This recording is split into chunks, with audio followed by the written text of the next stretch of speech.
பிதாவை இந்த வேளையில் நான் உமக்கு நன்றி செலுத்துகிறேன். நாங்கள் ஜீவனோடு இருக்கவும் எங்களுக்கு ஜீவனை தந்தவருமாய் இருக்கிற உங்களுடைய சமூகத்தில் எங்களை ஒப்புக் கொடுக்கிறோம். இன்றைய நாளிலும் இந்த நாட்கள் ஈஸ்டர் நாட்களாக இருக்கிறது. குட் ஃப்ரைடே 2 வீக்ஸில் இருக்கின்றது. நான் தேவனுடைய சமூகத்தில் ஆண்டவரே எவைகளை குறித்து நான் தியானிக்கலாம் அல்லது உரைகளை குறித்து பேசலாம் என்று கேட்டபோது ஆண்டவர் எனக்கு ஒரு வார்த்தையை வைத்தார். நான் போகிறது நல்லது. அதை குறித்து சில காரியங்களை நாங்கள் தியானிக்கும்படி ஆண்டவராக இயேசு கிறிஸ்து சொல்லுகின்ற ஒவ்வொரு வார்த்தையும் போட்டேன். அவர் நான் போகிறது நல்லது என்று சொல்லுகிறார். அவர் ஏன் தான் போகிறது நல்லது என்று சொல்லுகிறார், அல்லது அவர் ஏன் போக விரும்புகிறார், அவர் தான் திரும்பி வருவேன் என்று சொல்லுகிறார். அப்போ அவர் வருகிறதிலே எங்களுக்குரிய நன்மைகள் என்ன, அவர் போகிறதிலே எங்களுக்கு நன்மை என்ன, அவர் போய் அனுப்ப போகிற தேற்றரவாளனிடத்திலிருந்து நாங்கள் பெற்றுக்கொள்ளக்கூடிய காரியங்கள் என்ன, நிறைய காரியங்கள் இருக்கின்றது. இந்த சண்டே, அடுத்த சண்டே, குட் ஃப்ரைடே, அதுக்கு அடுத்த சண்டே, இவைகளை குறித்து தான் ஆண்டவருடைய இதயத்தில் வைத்ததின்படி நான் உங்களோடு கூட அவர்களோடு கூட பேச விரும்புகிறேன். ஏனென்றால் சில வழிகளில் சிலர் யோசிக்கலாம், இயேசு கிறிஸ்து இருந்திருக்கலாம் தானே, ஏன் ஆவியானவர் எங்களுக்கு வர வேண்டும்? எஸ், இயேசு கிறிஸ்து சரீர பிரகாரமாக இந்த பூமியில் இருக்கும்போது, அவர் இங்கே இருக்கும்போது இன்னொரு இடத்துல இருக்க முடியாது. அவர் எங்கே இருக்கின்றாரோ அங்கேதான் ஜனங்கள் கூட முடியும். ஆனால் பரிசுத்த ஆவியாகிய தேற்றரவாளனை கொடுக்கும்போது அவர் ஒவ்வொருவருடாய் எல்லா இடங்களிலும் ஒரே நேரம் வாசம் பண்ண முடியும். இலங்கையிலும் இருக்க முடியும், இந்தியாவிலும் இருக்க முடியும், அமெரிக்காவிலும் இருக்க முடியும். ஏன்? அவர் ஒரு மலையிலே ஒளிந்திருக்கிற குகையிலே ஒளிந்திருக்கிறவனோடு கூட தேவன் அங்கே இருக்க முடியும். அதனாலே தான் ஆண்டவராக இயேசு கிறிஸ்துவானவர் தான் போய் அந்த தேற்றரவாளனை அனுப்பி, அந்த தேற்றரவாளன் ஒவ்வொருவரையும் நடத்தும்படியாய் அவர் தேற்றரவாளனை அனுப்பினார். இது சிலர் கேட்கின்ற கேள்விக்கான பதில். நாங்கள் வாசிப்போம். யோவான் 16வது அதிகாரம் 7வது வசனத்தை நாங்கள் வாசிப்போம்.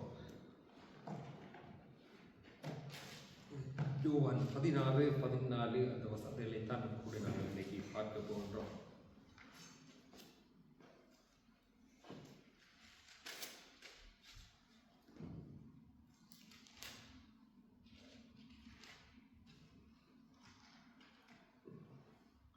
யோவான் 16, 7.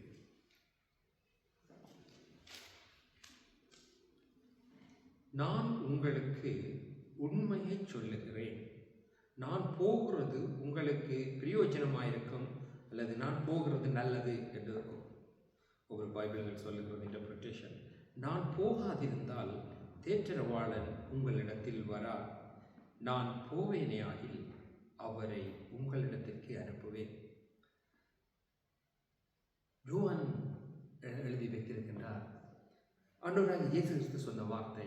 ஆண்டவராக இயேசு கிறிஸ்து சொல்லுகிறார், நான் போகிறது நல்லது, நான் போவேனாகில் நான் உங்களுக்கு ஒரு தேற்றரவாளனை அனுப்புவேன், நான் போகாவிட்டால் நான் உங்களுக்கு அவரை அனுப்ப முடியாதுன்னு சொல்லி அந்த தேற்றரவாளன் வரும்போது 8வது வசனம், அவர் வந்து பாவத்தை குறித்தும் நீதியை குறித்தும் நியாய தீர்ப்பை குறித்தும் உலகத்தை கண்டித்து உணர்த்துவார் என்று சொல்லி ஆண்டவராகிய இயேசு கிறிஸ்து இந்த பூமியிலே அவர்களோடு அந்த அப்போஸ்தலர்களோடு வாழ்ந்தபோது, அப்போஸ்தலர்களோடு நடந்து சென்ற போது அவர் சொல்லுகிறார், நான் போகிறது நல்லது.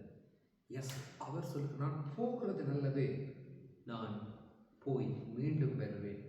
அப்போ ஆண்டவர் மீண்டும் வருவேன் என்று சொல்லும்போது நாங்கள் யோவான் 14 வாசிக்கலாம், நான் உங்களுக்கு ஒரு இடத்தை ஆயத்தப்படுத்த போகிறேன், நான் போய் ஒரு இடத்தை ஆயத்தம் பண்ண பின்பு நான் வந்து உங்களை கூட்டிக் கொண்டு போகின்றேன், நீங்கள் என்னோடு கூட இருக்கும்படி.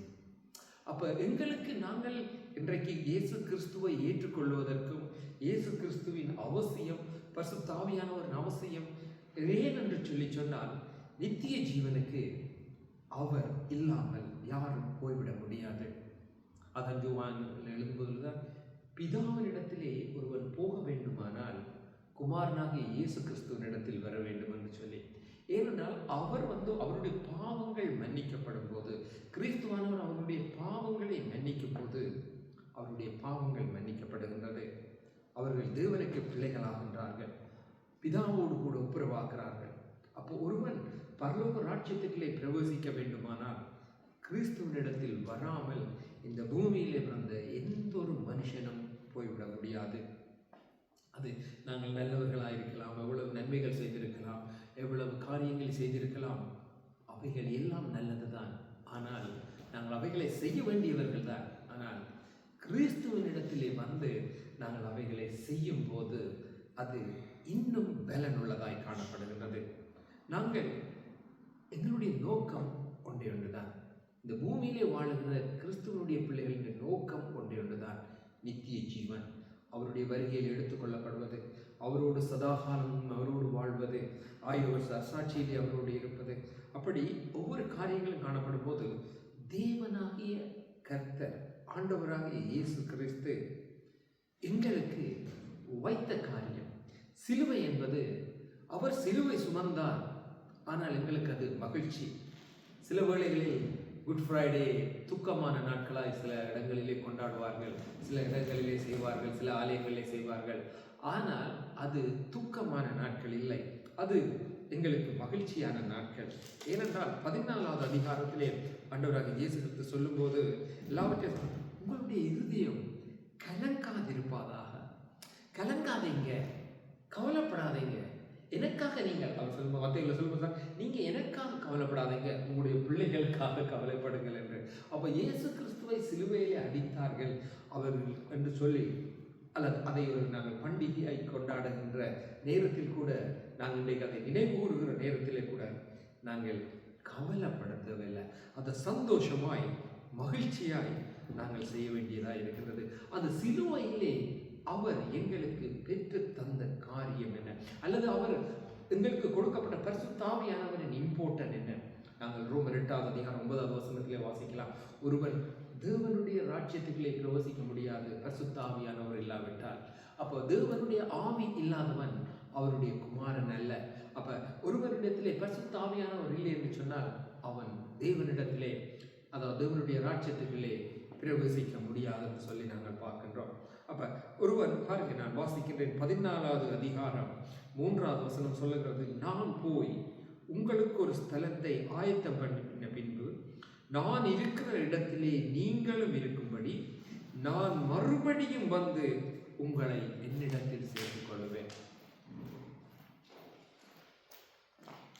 என்னுடைய வாழ்வு இந்த பூமியோட முடிந்து விடல. ஆனால் இந்த சரீரத்தின்படி நாங்கள் அவரோடு கூட வாழ்கிறதில்லை. அவர்கள் நாங்கள் சொல்லுகிற தேவதூதர்கள் சொல்லப்படுகிற ஏஞ்சல் என்று சொல்லப்படுகிற இன்னொரு சாயல் எங்களுக்கு தேவனுக்கு முன்பாக இருக்கின்ற ஒரு சாயல் கொடுக்கப்படும். ஆனால் நாங்கள் அவரோடு கூட வாழும்படிக்கான அந்த அந்த ஆவியான அந்த சரீரம் கொடுக்கப்பட்டு எங்களுக்கு அதிகாரம் கொடுக்கப்படுகின்றது. ஒரு தேவனுடைய பிள்ளை அறிந்திருக்க வேண்டிய முக்கியமான காரியம், அல்லது அவன் அறிந்திருக்க வேண்டிய விஷயம் என்னென்றால், நான் தேவனுடைய வருகையிலே நான் காணப்படுவேன், தேவனோடு கூட நான் செல்லுவேன், நான் தேவனோடு கூட வாழுவேன் என்று. ஏனென்றால் இந்த பூமி நிலையற்றது. எப்பொழுதும் இந்த பூமியிலே வேதனைகள், துன்பங்கள் தான். ஆனால் நான் வெளிப்படுத்தலை வாசிக்கும் போது வாசிக்கலாம், அங்கே கண்ணீர் இல்லை, கவலை இல்லை, துன்பம் இல்லை, வேதனை இல்லை. ஆட்டுக்குட்டியானவருடைய சமூகத்திலே அவராலே நாங்கள் தேற்றப்படுகின்றோம் என்று. இந்த பூமியில் எங்களை தேற்றுகிறதற்கு எத்தனை பேர் இருக்காங்கன்னு தெரியாது. எங்களுக்கு ஒரு பிரச்சனை வரும்போது, ஒரு துன்பம் வரும்போது எங்களுக்கு ஆறுதல் சொல்றதுக்கு, அல்லது எங்களோடு கூட இருந்து கை கொடுத்து எங்களை நடத்துகிறதற்கு இந்த பூமியில இல்லை, ஒரு தரம் இல்லை. மனுஷர்கள் சில வேளை இல்லாமல் போகலாம், ஆனால் இருந்தாலும் அவர்கள் செய்கின்றது ஒரு 10 வீதம், ஒரு 15, 20, ஆக மிஞ்சி போனா 25, 30 வீதம் என்று நாம சொல்லலாம். அதுக்கு மேல போக முடியாது. ஆனால் அந்த தேற்றவாளனாகிய ஆவியானவரோடு கூட நாங்கள் வாழுவோமானால் எங்களை 100க்கு 100 வீதம் அவர் தேற்ற போதுமானவராயிருக்கின்றார். அந்த ஆவியானவர் இப்பொழுது எங்களுக்கு தெரியல, ஆனால் அவரை நாங்கள் உணர முடியும். கிறிஸ்துவை எப்படி கண்டு அறிந்து அவர்கள் கிறிஸ்துவோடு அப்போஸ்தலர்கள் வாழ்ந்தார்களோ, அதே போல நாங்கள் இன்னைக்கு அவரை காணாமல் அவரை அறிந்து அவரை உணர்ந்து அவரோடு கூட வாழ முடியும். அதுதான் கிறிஸ்தவம் என்பது. கிறிஸ்துவை சுமந்து செல்வதுதான் கிறிஸ்துவம். கிறிஸ்து ஆவியானவரை சுமந்து செல்வதுதான் கிறிஸ்தவம். அப்ப தேவன் எங்களுக்கு நாங்கள் அறிந்து சந்தோஷமாய் இருக்கிறது தான் தேவன் விரும்புகின்றார். அதனாலே அவர் சொல்கிறார், நான் ஏன் இவைகளை உங்களுக்கு சொல்லுகிறேன் என்றால் நீங்கள் சந்தோஷமாய் இருக்கும்படி. அவர் போகிறதை கூட அவர் சொல்லுகிறார். ஆனால் அவர் போகிறதை அவர் அறிவார், போகிற இடத்தை அவர் அறிவார். ஆனால் அவரோடு கூட இருக்கிறவர்கள் அங்கே எங்கே போகிறார்கள் என்றும் தெரியாது. ஆனால் அவர் வருவார் என்று கிறிஸ்துவுக்கு தெரியும், அவர்களுக்கு தெரியாது.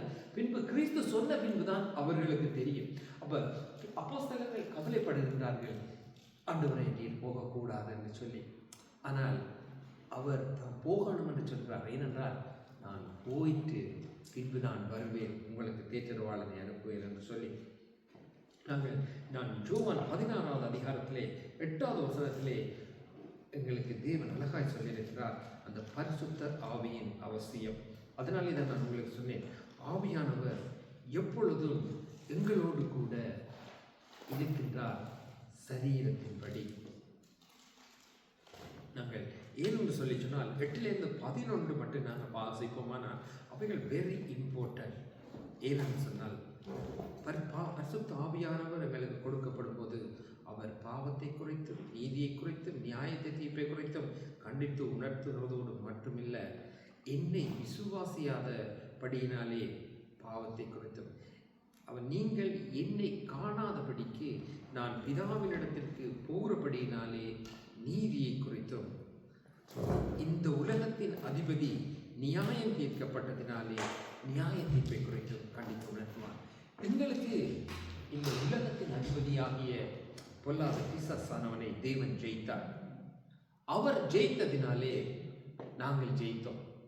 எப்ப நாங்கள் ஜெயித்தோம் என்று நினைக்கிறோமோ அப்பதான் எங்களால் ஜெயிக்க முடியும். நாங்கள் தோற்றிடுவோம் என்று நினைத்தால் எங்களால் ஜெயிக்க முடியாது. உண்மையா அப்படித்தான். ஒரு எக்ஸாமுக்கு நான் படிக்கும் போது கூட பாஸ் பண்ணுவேன் என்று சொல்லி படிக்கின்றோம்.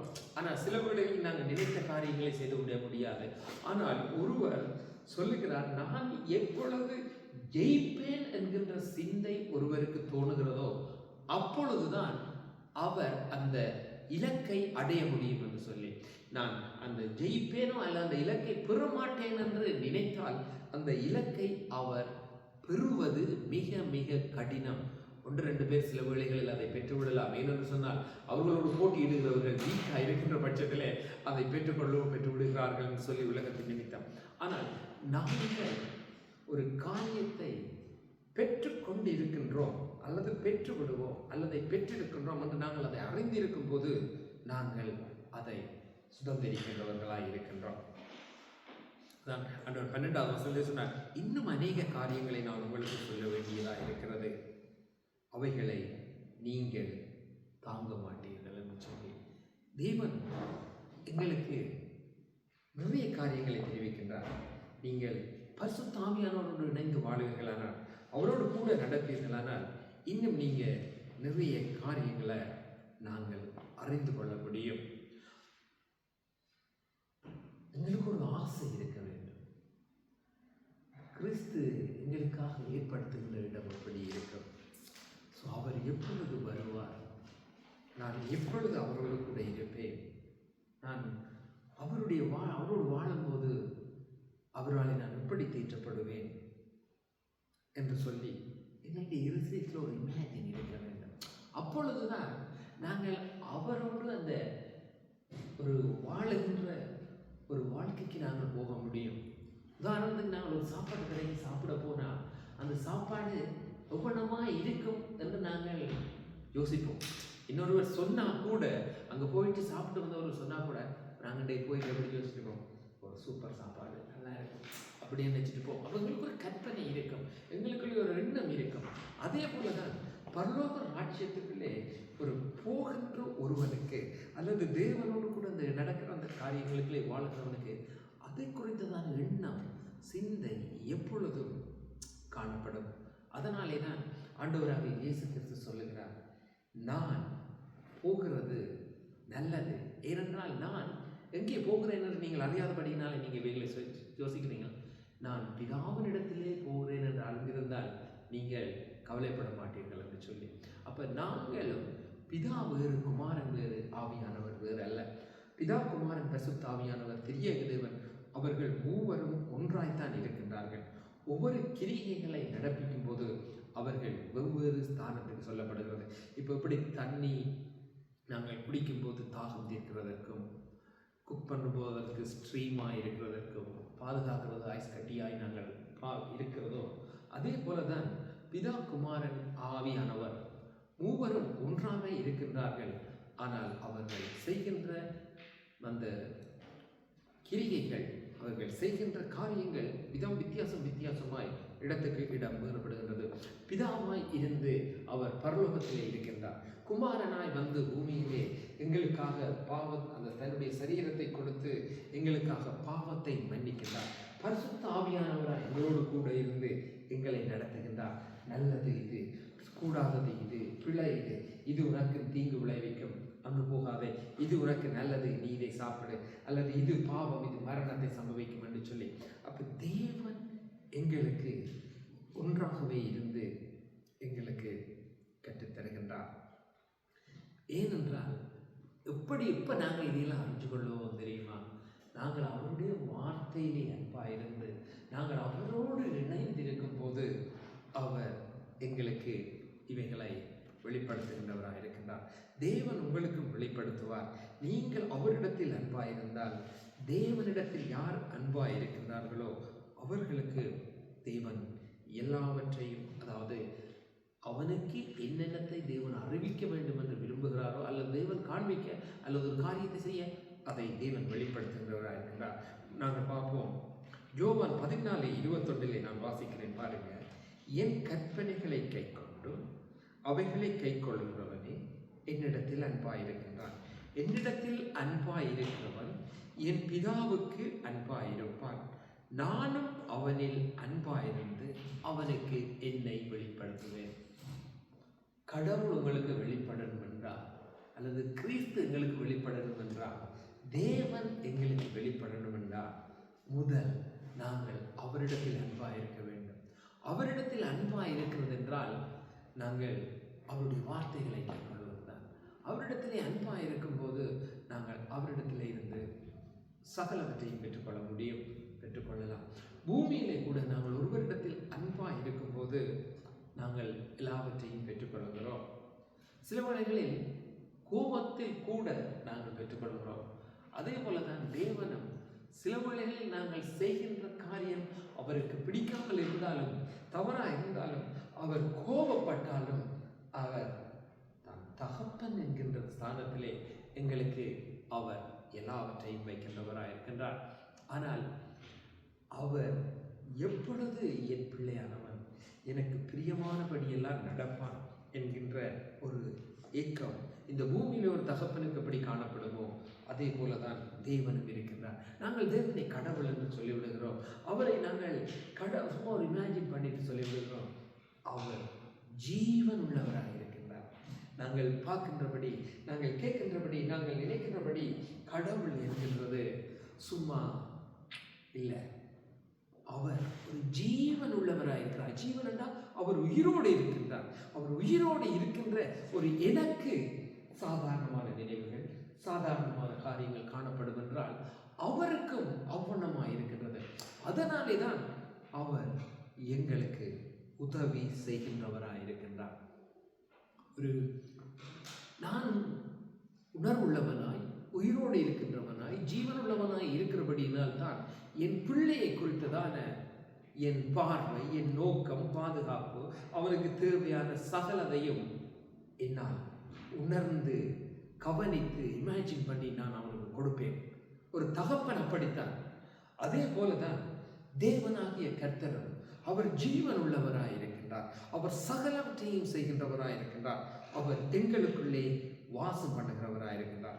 இன்றைக்கு தேவன் எங்களுக்கு சிலுவையிலே மரணத்தை ஜெயித்தார், பாவத்தை ஜெயித்தார், நோய்களை ஜெயித்தார். எங்களுக்கான சகல ஆசீர்வாதங்களையும் அவர் எங்களுக்கு சிலுவையிலே பெற்றுக் கொடுத்தார். அடிமைத்தனத்தில் இருந்து எங்களை விடுவித்தார், நோயிலிருந்து விடுவித்தார், கட்டுக்களில் இருந்து எங்களை சிறையிருப்புகள் என்று சொல்லிக்கொண்டே போகலாம். ஆனால் அவைகள் எல்லாம் இந்த பூமிக்கோடு முடிந்து விடுற காரியங்கள். நாங்கள் சொல்லுகின்ற உலக ஆசீர்வாதமாக இருக்கட்டும், இந்த சரீரத்தின் நோயாக இருக்கட்டும், அல்லது இந்த பூமியில் கிடக்கின்ற கனங்களாகட்டும், சிறையிருப்பு, அடிமைத்தனங்கள், பாவங்கள் எல்லாவற்றையும் இந்த சரீரத்தோடு தான் நாங்கள் பார்க்கின்றோம். ஆனால் அதைவிட மேலானது தான் நான் இன்றைக்கு எங்களோடு கூட சொல்லிக் கொண்டிருக்கின்ற காரியம்.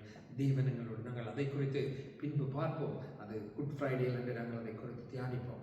ஆனால் ஆண்டவராகிய இயேசு கிறிஸ்து அவர் சொன்ன காரியம் என்னென்றால், நீங்கள் என்னில் அன்பாயிருங்க, நான் உங்களுக்கு என்னை வெளிப்படுத்தணும். ஆண்டவர் விரும்புகிற காரியம் அதுதான். பிதா விரும்புகிற காரியம், நீ என்னில் அன்பாயிரு, நான் உங்களுக்கு என்னை வெளிப்படுத்தணும். தேவன் அப்படித்தான் இருக்கிறார். நானும் என் பிள்ளைக்கு நீ அன்பாயிரு, நீ இப்படி இரு என்று சொல்லிக் கொடுத்து நாங்கள் சொல்லிக் கொண்டு போகிறோம். ஆண்டவராகிய இயேசு கிறிஸ்து பழைய ஏற்பாட்டிலே இஸ்ரவேலர்களுக்கு தன்னை வெளிப்படுத்தி கொண்டே இருந்தார். அவர்களுக்கு அவரை அறிய முடியல. அவர்களுக்கு ஆண்டவர் தீர்க்கதரிசிகளை அனுப்பினார், நியாயாதிபதிகளை அனுப்பினார். ஆனால் அவர்களுக்கு செவி கொடுக்கவோ அல்லது அறிந்து கொள்ளவோ ஒருவரும் விருப்பப்படலை. அந்த ஸ்டேஜுக்கு அவங்க வரல. ஏன்னா அவங்களுடைய இருதயத்திலே இருந்தது அவர் ராஜாவாய் வருவார் என்று சொல்லி. இப்போ இயேசு கிறிஸ்துவானவர் பூமியிலே வந்து உலாவினார். அதற்கு அவர் சொன்னார், நான் யெகோவா ஷம்மா, நான் உங்களோடு கூட இருக்கிறேன், நான் உங்களோடு கூட இருக்கின்றேன், நான் உங்களோடு கூட நடக்கின்றேன், நீங்கள் என்னை காண்பீர்கள் என்று சொல்லி ஆண்டவர் சொன்னார். அதை கூட, அந்த வார்த்தையை கூட அவர்கள் நினைவு கூறவில்லை. ஆண்டவராகிய இயேசு கிறிஸ்து தன்னை வந்து பூமியிலே இஸ்ரவேல் ஜனங்களுக்கு, ஜூதர்களுக்கு தன்னை வெளிப்படுத்தினார். சமாரியர்களுக்கு யார் யாருக்கெல்லாம் தன்னை வெளிப்படுத்துவார். அவர் இந்தியாவுக்கு கூட போனார். இந்தியாவிலே இருந்து கூட அவர் அந்த நேரத்தில் வாழ்ந்த ஜனங்களுக்கு கிறிஸ்துவானவர் தன்னை வெளிப்படுத்தினார். எப்படி கிறிஸ்துவானவர் அப்பொழுது அந்த நேரத்திலே தன்னை மாம்சத்தின்படி அறியவும் மாம்சத்தின்படி தன்னை வெளிப்படுத்தியும் இருந்தாரோ, அதே போலதான் இன்றைக்கும் பிதாவாகிய தேவன் எங்களுக்கு அவரை இந்த மாம்சத்திலே இருந்து கொண்டு நாங்கள் அவரை ஆவியின்படி அறியவும் அவரோடு கூட வாழவும் அவரை நாங்கள் அறியத்தக்கதாய் எங்களுக்கு அவரை வெளிப்படுத்தவும் போதுமானவராயிருக்கின்றார். நாங்கள் அதற்கு விரும்பி அவரிடத்திலே இருந்து அவருடைய வார்த்தைகளை மேற்கொண்டு, ஆண்டவரே எனக்கு உம்முடைய வார்த்தைகளை மேற்கொள்ள ஆசை, எனக்கு பலன் தாரும், உம்முடைய ஆவியினாலே என்னை நிரப்பும், உம்முடைய வார்த்தையை நடக்க எனக்கு கற்றுத்தள்ளும், நான் உம்மிலே அன்பாயிருக்கவும், நீர் என்னில் அன்பாயிருக்கவும், நீர் உம்மை எனக்கு வெளிப்படுத்தவும் நீர் போதுமானவர் என்று நாங்கள் வாசிக்கின்றோம். நீங்கள் எங்களை எனக்கு வெளிப்படுத்துங்க என்று சொன்னால் தேவன் வெளிப்படுத்துவார். இந்த இடத்துல என்னுடைய அனுபவத்தை நான் உங்களுக்கு சொல்கிறேன். ஒரு நாள் நான் ஆலயத்திலே போய் நின்றேன். நான் சர்ச்சிலே போய் நின்ற முதல் நாள், இலங்கையில் இருக்கும்போது கேத்தலிக் சர்ச்சுக்கெல்லாம் போய் வந்திருக்கிறேன். இலங்கையில் மாமாக்களோடு எல்லாம் போய் வந்திருக்கிறேன். கொழும்பில் சண்டே சர்வீஸ்களுக்கெல்லாம் போய் வந்திருக்கிறேன். ஆனால் நான் கிறிஸ்துவை ஏற்றுக்கொள்ளலை. நான் இந்த தேசத்துக்கு நான் வந்தபோது ஒரு சந்தர்ப்பத்திலே நான் ஆலயத்துக்கு போய் நின்றேன். நான் நின்று கேட்ட ஒரே கேள்வி இதுதான், இந்த பூமியில கடவுளே இல்லை. நான் 7-8 வருஷமாக நாஸ்திகனாக இருந்தேன், கடவுள் இல்லை என்று சொல்லி. அப்போ நான் கேட்ட ஒரே ஒரு கேள்வி, இந்த பூமியில கடவுள் இல்லை, நீங்கள் தேவனானார், நீங்கள் கர்த்தரானார், நீங்கள் உங்களை எனக்கு வெளிப்படுத்துங்க. மனுஷனாகி எனக்கு ஒரு பிரசன்னம் இருக்கும், ஒரு தொடுகை உணர்வுகள் இருக்கு. நீங்கள் கடவுள் உங்களுக்கு எப்படி இருக்கும் என்று சொல்லி சொன்ன நம்ப மாட்டீங்க. அந்த வித்தின் 15-20 மினிட்ஸில் நான் அவைகளை தேவனிடத்தில் பெற்றுக்கொண்டேன். நான் உண்மையாய்த்தான் கேட்டேன். அவரை சோதிக்க வேண்டும் என்றல்ல. நான் இலங்கையில் இருக்கும்போதே கடவுளை தேடினவனும் அறிந்தவனும் அதற்குரிய சில காரியங்களை நான் தேடி பார்த்தவனுமாய் நான் இருந்தேன். அப்போ நான் அவரிடத்திலே போன போது அவரிடத்திலே போக வேண்டும் என்று போகல, ஒரு சந்தர்ப்பத்திலே போய், குளிர்காலமாக இருந்தபடி நான் குளிருக்கு நிற்காமல் சூட்டுக்கு நிற்போம் என்று போய் நான் கேட்டேன். ஆனால் தேவன் என்னை எனக்கு அவரை வெளிப்படுத்தினார். யாரெல்லாம் அவரை உண்மையாய் நோக்கி கூப்பிடுகின்றார்களோ, யாரெல்லாம் தேவன் தனக்கு வெளிப்பட வேண்டும் என்று சொல்லி இருக்கிறார்களோ, அவர்களுக்கு தேவன் தன்னை வெளிப்படுத்த போதுமானவராக இருக்கின்றார். அப்படி ஒரு வாழ்வை வாழும்படி தேவன் தன்னை எங்களுக்கு வெளிப்படுத்தி நாங்கள் வாழ்ந்து அவருக்குள்ளே வாழ்ந்து அவரோடு இணைந்து வாழ்ந்து கர்த்தருடைய வருகையிலே நாங்கள் காணப்படவும், பிதாவோடு கூட இருக்கவும், குமாரன் பரிசுத்த ஆவியானவரோடு கூட நாங்கள் வாழவும் தேவன் எங்களுக்கு ஒரு கிருபையை கொடுத்திருக்கிறார். அதற்காகத்தான் இந்த பூமிக்கு கிறிஸ்து வந்தார். அதற்காகத்தான் சிலுவையும் சுமந்தார், உயிர்த்து விழுந்தார். சிலுவையில் அவர் எங்களுக்கு சிம்பிளாய் நாங்கள் சொல்லுகிறபடி அவர் எங்கள் பாவங்களை சுமந்தார் என்று நாங்கள் சிம்பிளாய் சொல்லிட்டு போகிறோம். எஸ், அவர் பாவங்களை சுமந்தார் தான். அவர் தன்னை தானே சிலுவையிலே ஒப்பு கொடுத்து அவர் மீண்டும் உயிர்த்தெழுத வேண்டும். உயிர்த்தெழுந்தால்தான் அவர் உயிர்த்தெழுந்து அவர் பரலோகராஜ்யத்துக்கு போய் அதற்கு முன்பு அவர் தன்னை எங்களுக்கு வெளிப்படுத்தி தன்னுடைய சீஷர்களுக்கு வெளிப்படுத்தி அவர் அங்கு போக வேண்டியதாக இருந்தது. அது பிதாவினுடைய திட்டம். சில காரியங்களை சொன்னால் பேசினால் விளங்காது. அதை நான் சொன்னால் இன்னும் பல காரியங்களை உங்களுக்கு சொல்ல எனக்கு விருப்பம், ஆனால் நீங்கள் சொன்னால் தாங்க மாட்டீர்கள் என்று. ஏன் நான் கவலைப்பட வேண்டாம் என்று சொல்லுகிறேன் என்று சொன்னால், நான் சொல்லுகிற எல்லா காரியங்களும் ஒரு இடத்திலே நாங்கள் கவலை எப்படி இந்த பிதாவுக்கு முன்பாக அவருடைய சமூகத்திலே நாங்கள் எங்களுடைய வேதனைகளை கண்ணீரை ஊற்றி நாங்கள் அவரிடத்திலே ஜெபம் பண்ண முடியும், அவரிடத்திலே கேட்க வேண்டும். எங்களுடைய வேதனைகள் கண்ணீர்களை நாங்கள் அவருக்கு முன்பாக கொட்ட முடியும். அந்த இடத்திலே நாங்கள் அவைகளை வைத்துவிட்டு நாங்கள் நடந்து எழும்பி நடப்போமானால் பலனுள்ளவர்களாக இருப்போம். அதான் போன சண்டே நான் சொல்லும்போது சொன்னேன், அந்த ஸ்திரீ தாய் வந்து தேவனுடைய சமூகத்திலே வந்து உட்கார்ந்திருந்து அழுதபோது தேவனிடத்திலே வந்தது, உன்னுடைய விண்ணப்பம் கர்த்தருடைய சமூகத்தை எட்டினது, அல்லது உனக்கு அதற்கு பதில் வரும் என்று சொல்லி அவர் அதற்கு பிறகு துக்கமுகமாக இருக்கவில்லை. அதே போல நாங்களும் எங்களுடைய வாழ்விலே ஒரு காரியத்தை தேவனுக்கு முன்பாக வைத்துட்டு நாங்கள் துக்கமாய் இருக்க தேவையில்லை. துக்கமாய் இருப்பது தகப்பனுக்கு விருப்பமில்லை. பிள்ளை துக்கமாய் இருப்பது, வேதனையோடு கவலையோடு இருக்கின்றது ஒரு தகப்பனுக்கு விருப்பமில்லை. நாங்கள் கடவுள் கடவுள் கடவுள் என்று பார்த்து நாங்கள் அப்படியே போய்விட்டோம். ஆனால் அவர் எங்களுக்கு தகப்பனாய் இருக்கின்றார். அதான் அவர் ஜீவன் உள்ளவராய் இருக்கிறபடினால் ஜீவன் உள்ளோருக்கு தகப்பனாய் இருக்கின்றார். மத்தேயு 16:21 அழகாய் சொல்லுகிறது எப்படி என்று சொன்னால், அது முதல் இயேசு தாம் எருசலேமுக்கு போய் மூப்பராலும் பிரதான ஆசிரியராலும் வேதபாரகராலும் பாடுபட்டு கொலையுண்டு 3ஆம் நாளில் எழுந்திருக்க வேண்டும் என்பதை தம்முடைய சீசர்களுக்கு சொல்லத் தொடங்கினார். அதுக்கு பிறகு வாசித்துட்டு போவோம் என்றால் அவர்கள் கவலைப்படுகின்றார்கள். பேதுரு சொல்லுகிறார்கள், இல்லை அப்படி நடக்கக்கூடாது என்றெல்லாம் சொல்லி அதற்கு பின்பு அவர் இல்லை என்று சொல்லி வருகிற காரியங்களை பார்த்துட்டு நாங்கள் 27வது வசனம், வெரி இம்பார்ட்டன்டான வசனம் நாங்கள் வாசிப்போம். மனுஷகுமாரன் தம்முடைய பிதாவின் மகிமை பொருந்தினவராய் தூதரோடும் கூட வருவார், அப்பொழுது அவனவனுக்குரிய கிரியைக்கு தக்க பலன் போகின்றது. அந்த கிரியைக்குரிய பலனை விட்டுட்டு நாங்கள் அந்த முதல் வசனத்தை பார்ப்போம்.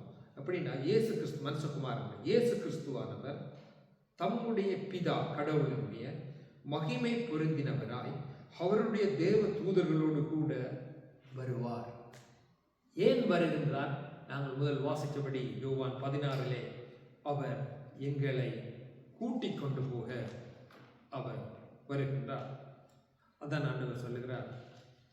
14 அவர் சொல்லுகிறார், நான் போய் உங்களுக்கு ஒரு ஸ்தலத்தை உண்டு பண்ணி நான் பின்பு வந்து மறுபடியும் வந்து உங்களை கூட்டிக் கொண்டு போய் என்னோடு நான் சேர்த்துக் கொள்வேன் என்று. அவர் எங்களை கூட்டிக் கொண்டு போய் சேர்த்துக் கொள்ளுவதற்கு எப்படி வருகின்றார் என்று சொன்னால், பிதாவினுடைய மகிமை பொருந்தினவராய், சர்வ வல்லமையும் உள்ளவராய், சகல அதிகாரம் உள்ளவராய், சேனைகளின் கர்த்தராய், அவரை ஒருவரும் எதிர்த்து நிற்க கூடாத அதிகாரம் உள்ளவராய் அவர் வெளிப்படுகின்றார். ஏன் என்று சொன்னால், யாரெல்லாம் தன்னுடைய பிள்ளைகளாய் தன்னுடைய இரத்தத்தினாலே அல்லது நான் மீட்கப்பட்டு என்னுடைய வார்த்தைகளை கைக்கொண்டு என்னுடைய சத்தத்தை கேட்டு எனக்காக காத்திருக்கிறவர்களை கூட்டி செல்லுகின்ற அதிகாரம் உள்ளவராய் அவர் வெளிப்படுகின்றார். அந்த அதிகாரம் உள்ளவராய் வெளிப்படுகிறதற்கு இயேசு கிறிஸ்துவானவர் எங்களுக்காக தன்னை சிலுவையிலே ஒப்புக் கொடுக்க வேண்டியதாக இருக்கின்றது. சிலுவை மரணம் என்பது கூட அது மரணம் இல்லை. அவர் அதை சொல்லி சொல்லி சொல்லி பழகிவிட்டார்கள். எல்லாரும் அப்படியே இயேசு கிறிஸ்துவை அடித்து கொலை செய்து விட்டார்கள். இயேசு இறந்து போனார், செத்து போனார், அப்படி என்கின்ற வசனங்கள் எல்லாம் சொல்லுகிறது உண்டு. ஆனால் உண்மையான அர்த்தம் என்ன? அந்த இங்கிலீஷ் டிரான்ஸ்லேஷன் தான் கிங் ஜேம்ஸ் வெர்ஷன் வடிவாய் சொல்லும். அப்படின்னா give himself and take him back himself. அதாவது ஆண்டவர் தன்னுடைய ஜீவனை கொடுத்து அவர் மறுபடியும் அந்த ஜீவனை பெற்று அவர் தன்னுடைய சீசர்களுக்கு வந்து தன்னை வெளிப்படுத்தினார். இயேசு கிறிஸ்துவானவரை அடித்து யாரும் கொலை செய்து விட முடியாது. அவரிடத்திலே வரும்போதே தேடி வரும்போதே யாரை தேடுகிறீர்கள்? கிறிஸ்துவை தேடுகிறீர்கள் சொன்னபோது ஐ ஆம் என்று சொன்ன போதே அவர்கள் பின்னிட்டு விழுகிறார்கள். அவர்கள் அந்த கத்தியை எடுத்த போது உரையிலே இருந்து பேதுரு அவர்களை வெட்ட போன போது சொல்லுகிறார், நீ பாய், நான் கேட்டுக்கொள்வேன், ஆனால் பிதா எவ்வளவு சேனைகளை அனுப்ப வல்லமையுள்ளவராயிருக்கிறார், போதுமானவராயிருக்கிறார் சொல்லி கிறிஸ்துவ யாரும் நெருங்கவே முடியாது. அவர் அதிகாரம் கொடுத்திருக்காட்டி. அதனாலே தான் அந்த கிங் ஜேம்ஸ் பாடி அழகா சொல்லும், அதாவது இயேசு கிறிஸ்து ஹிவ் ஹிம்செல்ஃப், அவரே தன்னுடைய ஜீவனை கொடுத்து டேக் ஹிம் பேக், அவரே மறுபடியும் பெற்றுக்கொள்கிறார். கிறிஸ்துவானவர் ஜீவனை கொடுத்து ஜீவனை பெற்றுக்கொண்டாரே தவிர யாரும் இயேசு கிறிஸ்துவை அடித்து கொலை செய்யலை. ஏன் நான் இவைகளை சொல்லுகிறேன் என்றால், ஸ்டெஃபான் கூட என்னை கேட்டார். அப்போ நான் சொன்னேன் எப்படி இருந்து.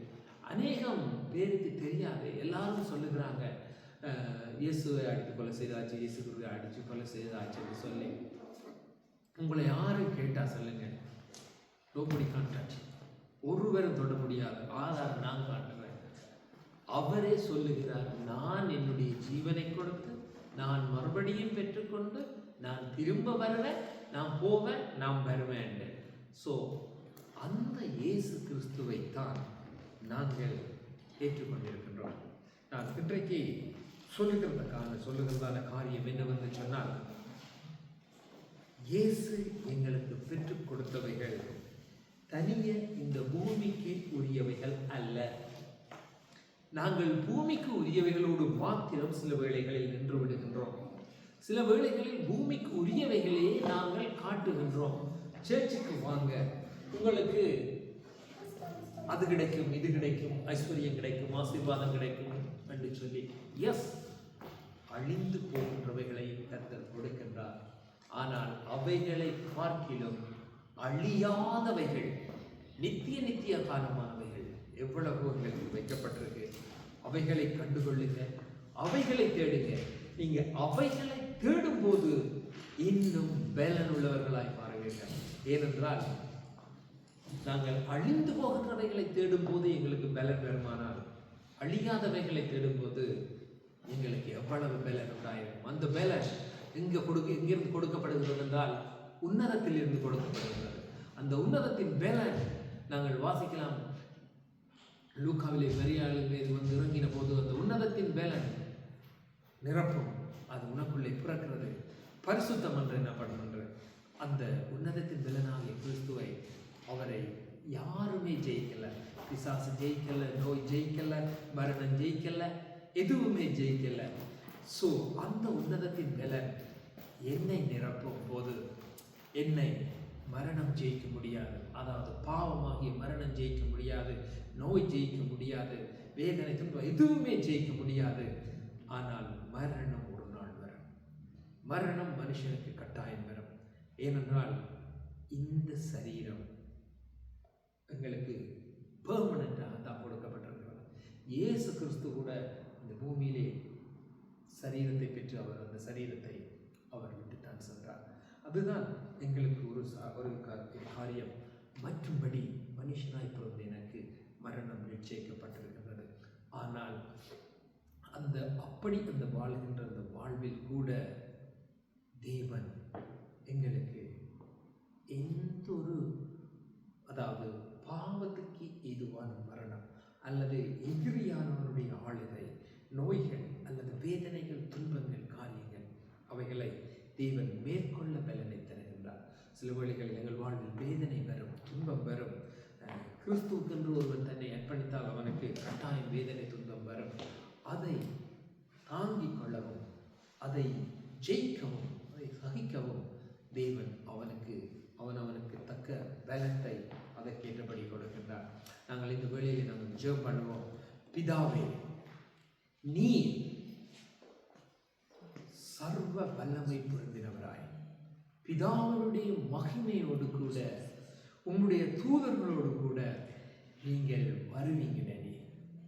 அதன் வெளிப்படுத்தல் 1:7 சொல்லப்படுகின்றது, அவர் வருகையிலே எப்படி இருப்பார் என்று சொல்லி. அந்த வருகையிலே நான் காணப்படவும், அதற்கு நீர் வருகை பிந்துவானால் நான் மறைத்து விடுவேன், ஆனால் நான் உயிர்த்தெழுந்து உம்மோடு கூட வரவும் நீர் எனக்கு சிலுவையிலே உம்மை கொடுத்து நீர் எனக்கு அதிகாரத்தை பெற்று தந்திருக்கின்றேன், விடுதலையை பெற்று தந்திருக்கின்றேன். இந்த அழிந்து போகிறதற்கு ஏதுவானதல்லப்பா, அழியாததை நீர் எனக்கு பெற்று தந்திருக்கிறீர் ஆண்டவரே. அந்த அழியாத அந்த ஜீவனை நீர் எனக்குள்ளே வைக்கின்றேன். அந்த ஜீவன் எனக்குள்ளே இருக்கின்றது. அந்த ஜீவன் எனக்கு மனுஷனுக்கு ஒளியாக இருக்கின்றது. அந்த ஒளி இருளிலே பிரகாசிக்கின்றது. அந்த இருளை அந்த ஒளியை இருள் பற்றி கொள்ளவே இல்லை. இயேசுப்பா, நீங்க எனக்கு கொடுத்த அந்த வெளிச்சம், அந்த வார்த்தை, அந்த பரிசுத்த ஆவியானவரை இருள் எவ்வளவேனும் பற்றி கொள்ள முடியாதது போல என்னையும் இருள் பற்றி கொள்ளாதபடி பாதுகாக்கிறதற்காக நன்றி செலுத்துகிறேன். பிதாவே, உம்முடைய குமாரனாகிய இயேசு கிறிஸ்துவுக்காக நன்றி. இயேசு கிறிஸ்துவின் சாயலுக்காக நன்றி. சிந்தப்பட்ட இரத்தத்துக்காக நன்றி. சுமந்த சிலுவைக்காக நன்றி. அவர் தன்னுடைய ஜீவனை கொடுத்து மறுபடியும் பெற்று அவர் மீண்டும் பரலோகத்திற்கு சென்று மீண்டும் வரப்போகின்றார். அந்த வரப்போகின்ற ராஜாவாகிய இயேசு கிறிஸ்துவுக்காக நாங்கள் நன்றி செலுத்துகிறோம். மேலே வானத்திலும் கீழே பூமியிலும் சகல அதிகாரங்களும் கிறிஸ்துவுக்குள் கொடுத்திருக்கின்ற தேவனே, உமக்கு நாங்கள் நன்றி செலுத்துகிறோம். சகலனையும் உம்முடைய சமூகத்திலே ஒப்புக் கொடுக்கின்றேன். பிதாவே, இந்த உம்முடைய மகிமையை காண நீர் உம்மை அவர்களுக்கு வெளிப்படுத்தத்தக்கதாய் அவர்கள் ஒவ்வொருவரும் உமக்கு கீழ்ப்படியவும் உம்முடைய அன்பிலே இருக்கவும் நீ உம்முடைய அன்பினாலே அவர்களை நிரப்பும். உம்முடைய சமூகத்திலே ஒப்புக் கொடுக்கிறேன். இயேசுவின் வல்லமையுள்ள நாமத்தில் பிதாவே.